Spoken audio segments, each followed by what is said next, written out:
Good afternoon. My name is Mia, and alongside my team here with Kathryn and Riva, I will be presenting our research on advancing sustainable development with Salmon-Safe BC. I would just like to take a moment to thank our partners, Fraser Basin Council and the Salmon-Safe Program Manager, for making this project come to fruition.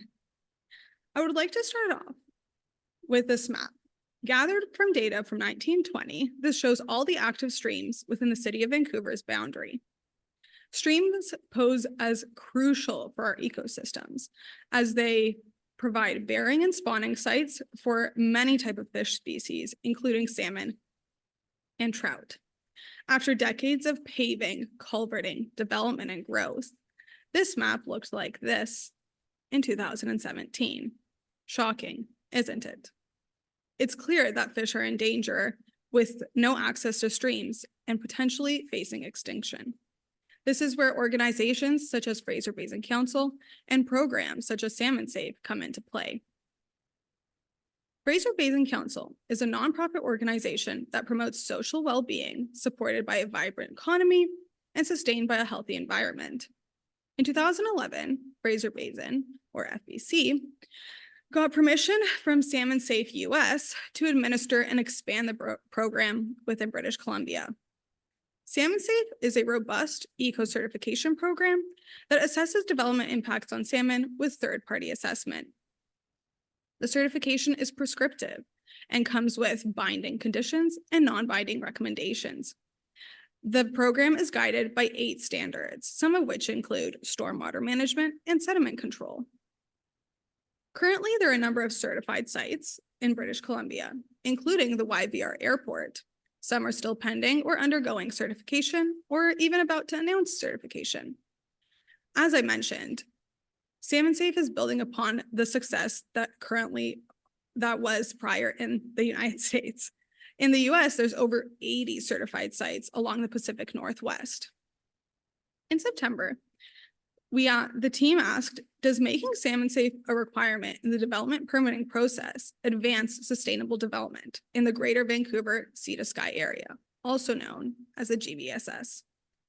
We approached this research and responded to the question with an in-depth engagement process.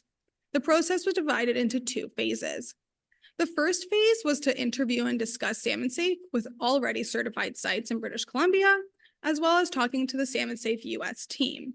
We wanted to gain a better understanding of the certification process and how the US team got to expand so rapidly and became so successful. We got a number of themes from all of these interviews, and these themes all guided our second phase of engagement. They helped assess our scope for the second phase, as well as what questions we would ask in our interviews of phase 2. In phase 2, we decided to interview approving authorities in the GVSS, as well as Indigenous nations. We took this as an opportunity to elaborate on the Salmon-Safe certification and program, as well as assess the potential of implementing Salmon-Safe within the development permitting process. We summarized everything we heard from phase 2 into a number of key findings. We have then created them into a more wider set of applicable actions or next steps that Fraser Basin and Salmon-Safe can take moving forward.